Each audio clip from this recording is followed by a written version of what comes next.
Good morning, everybody. Welcome back to the Move podcast, presented to you by Patron Tequila. A lot of people talking about the Patron and the Peloton all of a sudden. I love it. You know, I love it. that is bizarre because that's a term. I mean, I've watched many years of the tour. I've never heard that reference, and now they're using it a lot. I don't know. That's good. That's good. Anyways, we're talking about the stage, and I'm going to butcher these names, and we're going to get all into how we butcher a bunch of names, me and my co-host, J.B. Hager. We do. Fougere, to Shart. I feel like Liggett was calling it the finish in Shart, and I'm like, I mean, that might be how you say it, and if it is, that is unbelievable. And please tell me you listeners know what a Shart is. Ugh. Dylan Groenewegen, the Green Path. We don't even need to try to say his name. We'll just call him the Green Path. Groenewegen. But before we get into it, let's take care of a little business. This episode today is brought to you by the Oura Sleep Ring, O-U-R-A. The Oura Sleep Ring, I have it on. Yes, I am engaged, and no, we have not eloped. This is the Oura Sleep Ring, which actually, in fact, is the most accurate sleep tracking device in the world. Did you know that, JB? I'm blown away by it. No, it is. This is the second generation ring. The first one was bigger. That they've gotten it down, and the technology down in this ring, where it's gotten a lot smaller. I wear it every night, and the way that I'm going to show you this because I just love the way that I can track my sleep. And for those of you who don't know, I'm the world champion sleeper. I'm really proud of that. And Anna's like the shittiest sleeper on the face of the earth. So, and you can go back, and here's every day. It looks like, this is what I get every day. I slept last night 6 hours and 42 minutes, 90% efficiency. That's as low as I'll ever get. I woke up one time, 4 hours, 31 minutes of REM sleep, 18 minutes of deep sleep, and it's marked as red, so I think that's bad. Compared to your normal. Yeah, probably, well, right? I don't get a lot of deep sleep. I don't know what that means. Latency, and then, but it tracks it, and then heart rate variability, your heart rate through the night, sleep stages. Anyways, incredible little device. For you people that are concerned with sleep, as you should, if you're endurance athletes and you're training hard every day, don't just think about intervals, think about rest and recovery and sleep. It is maybe one of the most important things you can think about. And for our members and our listeners, there is a discount code on auraring.com. Just go to the coupon code THEMOVE. But last thing too is a bunch of guys in the tour are wearing it, and not surprisingly, not too thrilled about sharing their sleep data with their fellow competitors, but most of the BMC team is wearing it. Ian Boswell's got it. So just for those guys in the race to see, see how they're recovering through the night, especially when it comes to heart rate variability. Very, very interesting. Yeah. Yeah. You've talked at great length about. No, I love it. How important it is to sleep. I mean, for these racers, a good night's sleep, and then the effects of that and maybe, pressure, it would injury. be cool. Maybe once the race is settled out a bit, or in the third week, have the guys send over some of their sleep data so that we can look at it. Obviously that'd be fascinating to see, especially if you layer in. I mean, God, can you imagine Lawson Craddock's sleep data with a broken shoulder? How many wake ups? Ooh. Speaking of Lawson Craddock, his effort for the velodrome in Houston's up to $60,000. That's impressive. That's amazing. Yeah. They're over there like, hey, psst, Lawson, can you crash some more? A blessing and a curse for the guy. He's getting a lot of TV time. He's doing a great charitable effort to rebuild a velodrome back in Houston after the big Hurricane Harvey did some damage. Yep. Some damage, yeah. But the big question on Lawson is when it starts to go uphill a lot more. How's that gonna feel when he gets on the cobbles? But yeah, we're gonna see. That's gonna be tough. Hang in there, buddy. Hey, just right quick too, before we move on to the details of the stage and also the details, most importantly, of how we mispronounce everybody's name. Tonight for our members, and right now we're streaming live to the members. But we also realize that a lot of the members are asleep right now because our audience is all over the world. So we're a few days a week. Oh, that's awesome. How about we mute that? A few days a week, we're going to do a happy hour. Tonight, we have happy hour for members only with George Hincapie. And So to become a member, this is how you do it. You ready? Listen to this. Go to wedo.team, click Season Pass, sign up, $60 for the season. That means the entire year. And but by the way, too, not only do you get cool jam sessions with George Hincapie and I and other guests and notables, you get the free members-only tee, which is a $30 value. You get a bunch of stickers and postcards and cool stuff, and then you get 10% off all additional merch in the future. You get access to the Rafa members-only kit, which James Selman designed, and I got to tell you, I'm going to actually go for a road ride after this and wear it. It is super badass. But yeah, go on there and sign up. WeDo.team, hit Season Pass, and come join us tonight. But so the happy hour will be here, live streamed to members. 5:30 Mountain Time. From the studio, and we'll be fielding questions live. It was pretty fun the last time we did it. You guys ask whatever you want. And then, of course, with George in it, it'll George be an extra George special. is stuck in the airport in Chicago. He had some questions. He's like, tell me more about this happy hour. I said, well, he doesn't know what he's getting into. He has no idea what he's getting into. Let's see what he says. Tell me if you can hear this. Can you hear it ring? Is it ringing? Please leave your message. Are you shitting me? George. Well, that audio's not working. Put it on speaker and hold it up to your mic. Yeah, let's do that. Unplug that. It didn't work. Okay. I didn't. And then you were so you thought you were so confident it was going to work. I didn't think it was going to work. I was worried that it wouldn't work. I tested it yesterday, but figure it out today. All right, we're buzzing George. He had some flight issues, huh? He had a flight. Please leave your message. This is unbelievable. He's screening our calls, JB. I'll tell him to call you us just back. told him I know. That's right. He had a flight canceled yesterday from Greenville to Dallas. They threw him on another plane, Greenville to Chicago. So I think oh, here he is. Giorgio! Yo. How you doing? Good. What's going on? Well, we're doing a podcast. We're live to the world, and you're on it, FYI. Good. I got a heads up now. Yep, heads up. World. Listen, we were just talking about this happy hour we're doing tonight, and you said you had some questions about it. Are you worried, or what's up? Well, like most launch requests, I never get any details. So I just texted you guys last night that my flight was canceled, and I'm trying to get rebooked. And you said you got a happy hour at 5:30. You better get here. So that's all I know. Yep. I'm gonna make it. I land at 3:30, and I'll be there. Perfect. What does it entail? Well, I'll be on the golf course when you land, by the way. But we sit in the studio here, and we've got cameras and mics all over the studio, and we interact with the members from all over the world. So they'll shoot us questions via members only email, and then we drink cocktails and have fun. It's great. Great. All right. Sounds perfect. Boy, that was a hard sell. Okay. Thank you for your business. Okay, hey, you're not going to miss that flight from Chicago to Aspen, are you? No, I've been here for 3 hours. I'm good. I'm waiting. Okay. I won't miss it. All right, buddy. Well, if you do miss it, we just need to let people know you won't be here. I'll be there. Cool. And then we're having dinner after. 2 hours. What? Okay, perfect. All right. Good. All right, buddy. Fly safe. Thank God. All right. That was fairly uneventful.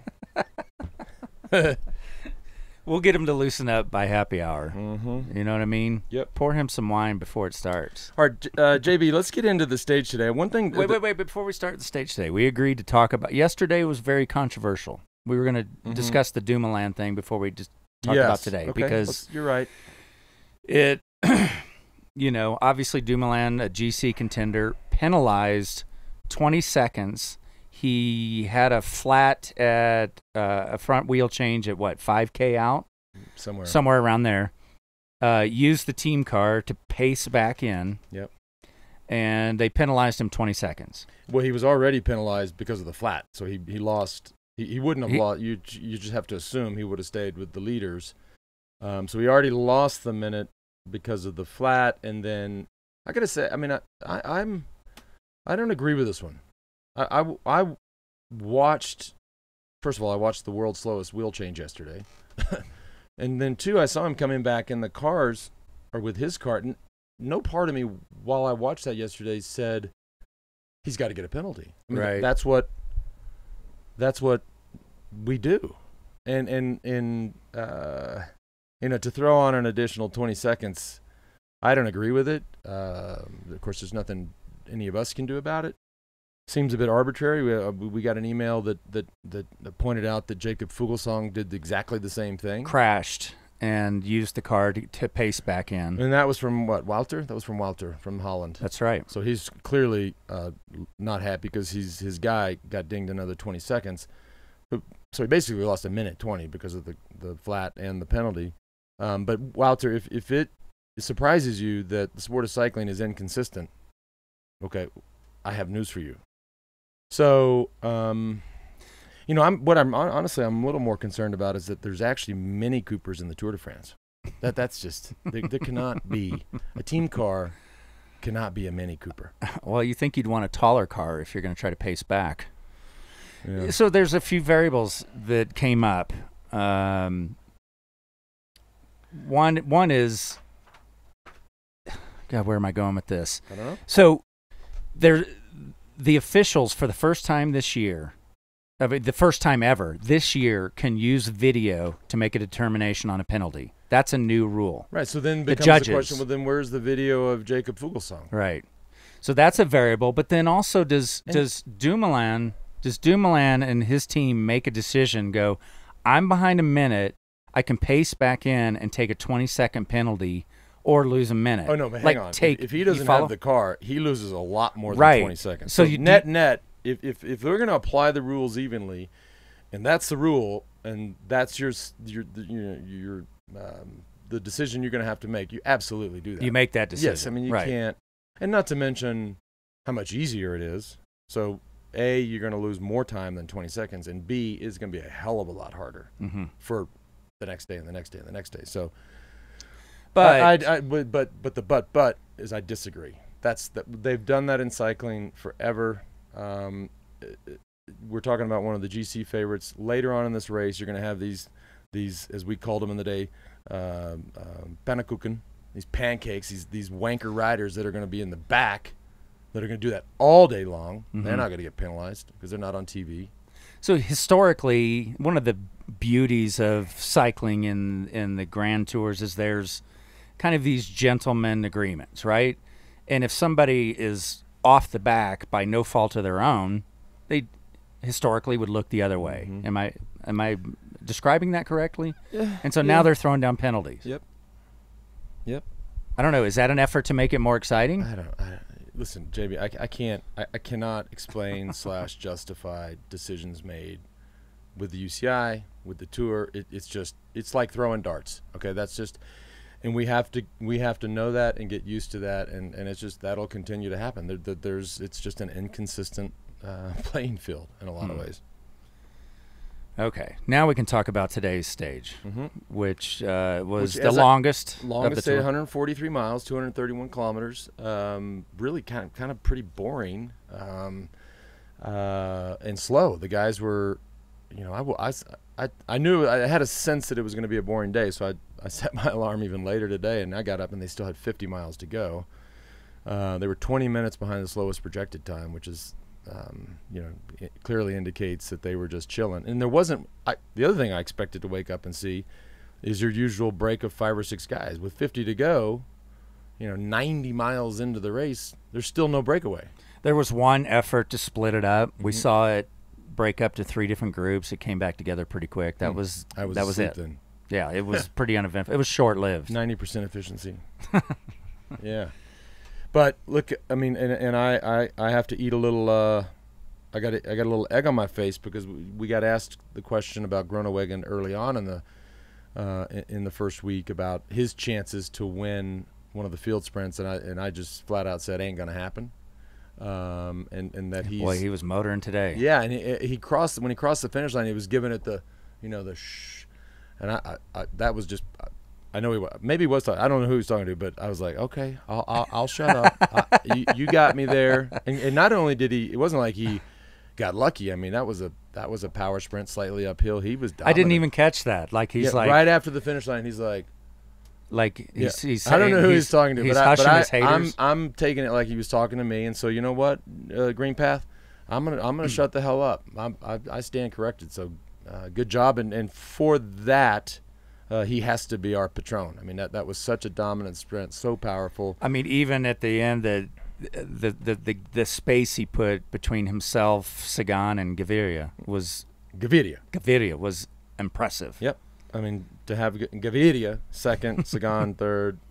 One thing that I did find interesting about the sprint, and I just because we get a lot of questions from listeners and viewers about Mark Cavendish. And they talk a lot about him on TV. Obviously, he is one of the greatest field sprinters or sprinters of all time, maybe even the greatest of all time. I think his time has come and gone. And I love Mark Cavendish. He's a good bud. I just don't think he's got more than anything. And I saw it today. He doesn't have the head or the mentality for it. He was in that sprint and he was running fourth or fifth. He was right there. Sagan starts to come by him, and I mean, they are not even close. Mm-hmm. But Sagan, as he came by him, and you guys can go back and watch this footage on YouTube or however you want to see it, and Cav flinched. Mm-hmm. And at this point, he's easily top 5. He gets 10th. He had no reason to pause or to flinch or to hesitate or to question. I mean, and that's why I'm saying his good days are behind him. Look, I get it if they're quacking, as we say, or hitting elbows or rubbing and racing, mm-hmm. but they weren't even close. You didn't see contact, and not at all. And he did a handlebar and he freaked flinch out. and sat up. Mark Cavendish. It's like 7 years ago, never would have. Yeah. Mark Cavendish would have been like, "Fuck this! I'm running through the brick wall." Yeah. He doesn't care, but he does now. It was like he was spooked. Totally a little spooked. bit. Is that a That's good way to the word. describe it? Yeah. Yeah. Yeah. Okay. You guys have been really critical on us on the pronunciations, which we don't mind. It's actually that's actually getting to be funny. It's very. I'm now going through the list like whose other name can we screw up in here? How many times did Pasqualoni, blah blah blah, Colbrelli, all these names. How many times did you say Gaviria yesterday? Oh my God! I was like on my ride. I was just like riding, going Gaviria. And then we butchered a new one yesterday, and we have a couple people willing to help us out, which is so great. And that's Roglic. Roglic. So we have, and this is so cool. So which one do you want first? Well, let's start with the text from David Michaels, who's the producer over at NBC, who sent us. I'm going to put this on. Who sent us the video clip of Gaviria correctly pronouncing his name. So then they went to this kid Roglic and asked him to correctly pronounce it. I love how they say it. They say, "Hey, we just want to make sure we're getting it right." Mm-hmm. And so they asked him to pronounce his name. And then we had a listener send us a video of her being critical of the way we say it and her giving us the correct pronunciation. Okay. We'll get to that. Sorry, I'm holding my screen up. Here is Roglic himself. I want to make sure we're saying it right. So could you just say your name into the phone and I'll... Primož Roglic. One more time, please, kid? Primož Roglic. Primož Roglic. Primož Roglic. Now here's another fellow Slovenian. Now this is amazing. And she's in bed, by the way. Dear Mr. Armstrong, I just watched your The Move podcast and you were pronouncing the Ana Liambo right or wrong. His name is Primož Roglic and he's from Slovenia and so am I. So repeat after me. Primož Roglic. Primož Roglic. She says, repeat after me. And she's in bed. I mean... And she addresses you as Mr. Armstrong. Thank you. It's so cute. Repeat after me. Primož Roglic. The most amazing thing about this guy, I said it yesterday, is the fact that he did this ski jumping, which, by the way, I don't care how much money is involved. I would never, ever, ever do that. Ever. Primož Roglic. Okay. Yeah. Tomorrow's stage. Let's do a little bit of business first. Yes. Let's talk about High Brew Coffee. We talk about it every day. Our good friends from Austin, Texas. I did learn, and they will be featured in the happy hour tonight for the members and with George Hincapie. Not only will there be Patron and and some margaritas, but there will be the high brew coffee martini, which we didn't even know existed. But this amazing drink, and we're actually getting a lot of emails. We got a great email yesterday from a lady who had never tried high brew, went down to her local Walmart. She bought it at Walmart and absolutely loved it. Bought a couple of flavors. Of course, there's 6 different flavors. It's all natural energy, 2 cups of coffee per. The other interesting thing that I learned the other day is when coffee is cold brewed, like I drink in the morning, I drink hot coffee, and we all know what that's like. Super acidic. If you drink too much or you don't, have food in your stomach, it can mess with you. The brewing process with cold brew takes that acidity way down, like by 67% or something. Did you know that? I didn't know that. Yeah, it's true. No, I enjoy it. I didn't know why, and I just, especially in, it's a little different here, but in Austin, Texas, and you want a coffee and it's 105 degrees. Right. I enjoy these in the afternoon in particular. Yeah. Cold brew for those who do. What a tagline. I mean, how could that? They had to be involved with We Do. Cold brew for those who do. And it's easy just to grab and go. Yeah. It's and awesome. we'll read. I was going to read the rest or the ingredients for the martini, but we'll talk about that tonight. Let's talk about tomorrow. What can we anticipate tomorrow? Look, it's we have 181. Well, most importantly, for the listener and the viewer, tomorrow is Bastille Day. So the most important thing to look for is to watch all of these French guys, every one of them. First, they're going to want to. Every one of them is going to want to be in the break. They are going to be in the break. It isn't going to work, but they will. They come out. Boy, they'll have their handlebars all taped up, blue, blanc, rouge, red, white, and blue.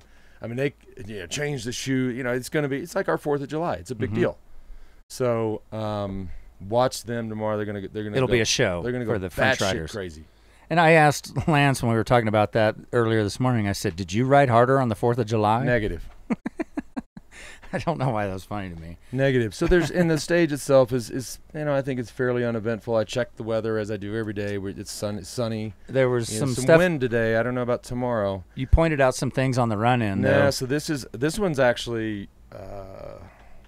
And you always bring this up. I find it hard to believe, but now that I keep seeing these things, I mean, is this by design, these hectic finishes, because the crashes are so dynamic and almost entertaining sometimes? Knock on wood that nobody gets messed up. But, I'm seeing hard right just inside 6K, hard left at 4K, a very, very hard right at 3K, another hard left at 2, and then a final turn at 600 meters to go. I mean, that is a technical finish. Now, without going on Google Earth and really trying to look at the width of the roads, I just have to guess that those aren't very wide. That to me looks. So with 600 meters to go, you've got to be in the top how many to even have a chance? Be in the top 5. Wow. Yeah. But again, and you just have to. I guess the good news is the nastiest corner is just inside 3K. So if you're a favorite. But if you're saying you have to be in the top 5, I mean, that leaves no room for a teammate lead-out train because it's you have to have one guy with you. I only say that because you're obviously everybody's going to go through that corner. Look, today with 600 meters to go, I mean, there were 4 or 5 wide. Mm-hmm. That hard turn going through the corner is going to be single file. Mm-hmm. I mean, so you have to be maybe top 6, top 7 if you got 2 guys with you. But it's going to be single file from that moment on. So if you're 10 deep, you're done. I think that's too far back. Wow, that's going to be cool to watch tomorrow. Yeah, and again, watch the French guys tomorrow. They're just going to be all amped up. Then they got their soccer team in the World Cup final. Oh man. Something else before we get to some questions and comments. We got an email from the creator, his name's Ben, of something called Velo Viewer. Yeah, very cool. Forwarded this to Lance this morning, and he's like, holy crap, wow, this is fascinating. Thank you, Ben.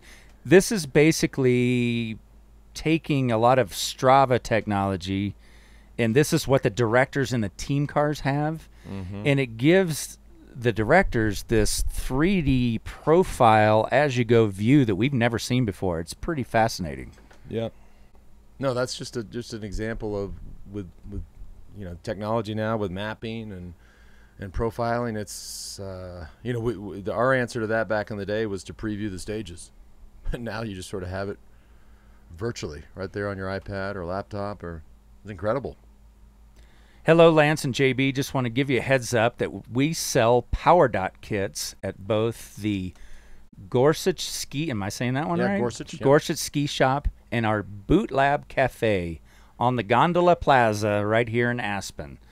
Pass this along to your Aspen friends. Or a shout out on the move would be nice too. There you go, Jared. There you got your shout out. And the PS, you had a good PS there. Thanks for keeping the cycling commentary unembellished and interesting. Amen. We call it like we see it. Speaking of calling it like we see it, I keep getting reprimanded from Johan Bruyneel. It's funny, like I have memories of my career, but it's not like I sit around and I reminisce and, that day in 2004 and on that stage, and I know exactly, like it's done, so I kind of forget about it, and I butchered this yet again, and I think I butchered it just because I just don't care. Like it's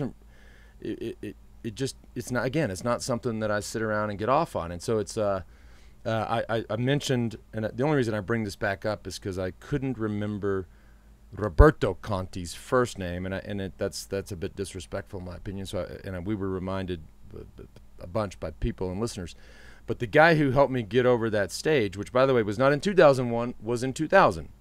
And it was not on La Mongie. It was on Jouplan. You got it all wrong. I got it all wrong. And Johan remembered it all. He got it. He just couldn't wait to blow me up and say, "What are you thinking?" Well, what I'm thinking, Johan, is look, I know what happened in Paris, so I don't really care about those details. But what I do care about is that Roberto Conti was super gracious that day and nursed my old ass to the finish line. There you go. Yeah. Tracy writes, they have mentioned Lance's name quite a bit this year on NBCSN. The world is flat. Cheers from Toronto. Love all the We Do vibes, gents. My question is, Lance was a pioneer in terms of professional athletes bypassing normal media outlets and speaking directly to the fans and audience via social media. I know you were pretty early. You were the first person to tell me about Twitter a long time ago. How important do you think it is for today's writers to maintain a social media presence? That's from Jean Paul. I think it goes without saying. I mean, it's that is your direct line to your fans, to your to everybody. I mean, that's the easiest way. By the way, it's not as if we need to convince any of these writers of that. They're all well aware that they have those channels.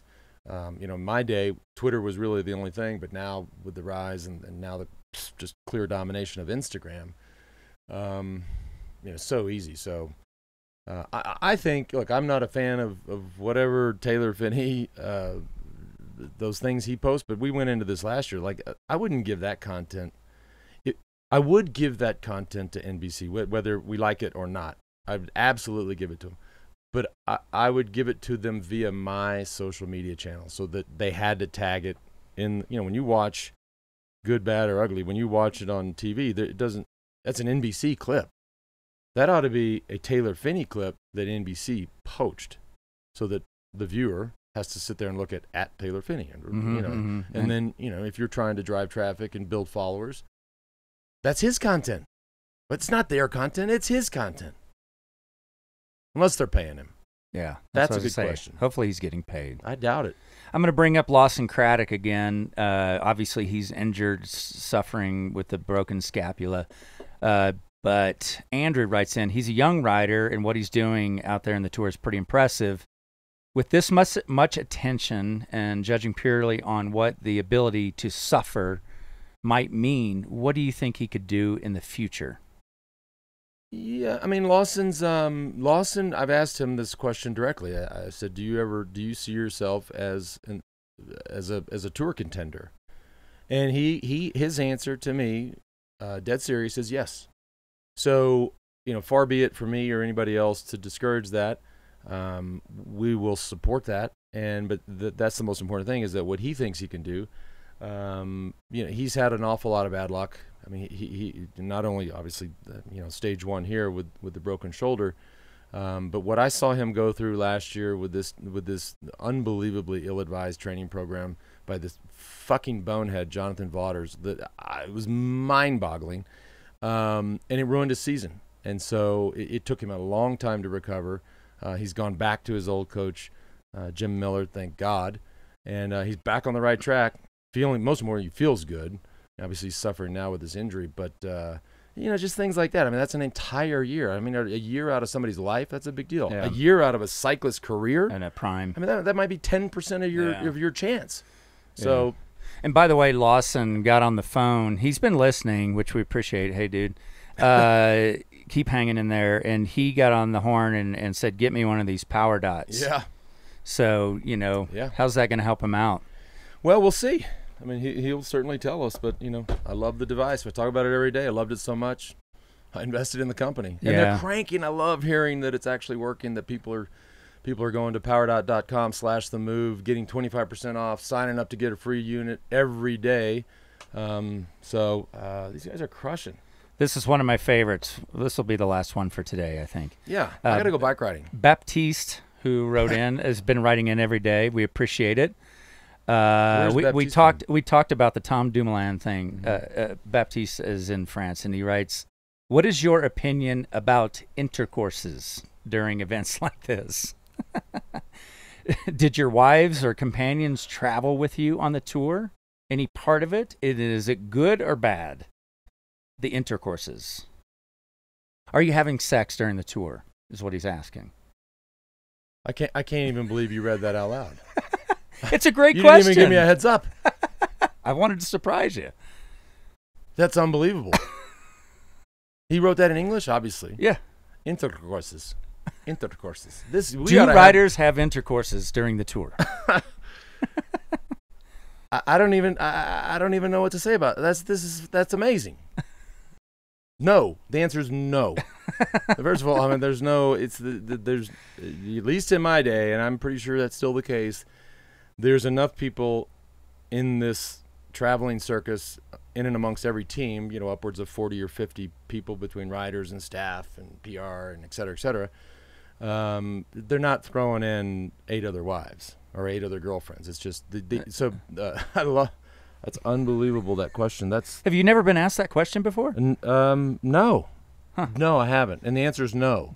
They don't. There's just no time for it. No, they're not getting laid during the Tour de France. I promise. Well, even on a rest day? Cipollini, maybe. Cipollini might have. Cipollini. I stop because there was once a man named Mario Cipollini who he might have. He could do whatever he wanted. He did. Yeah. Then the answer would, if you're Chippo, is yes. Anybody else? No. There you go. That's unbelievable. That kind of made my day. Dang. There you go. Keep those coming. Hey, no questions off limits here. This is not network. That's unembellished. Yeah. As the folks at Gorsuch said, that is truly unembellished. Yep. Intercourses. Hey, honey, good to see you. How about do some intercourses? Maybe make a party, Peter Sagan. Make some intercourses. All right, we'll see you guys tomorrow. Wow. Stop that one, folks.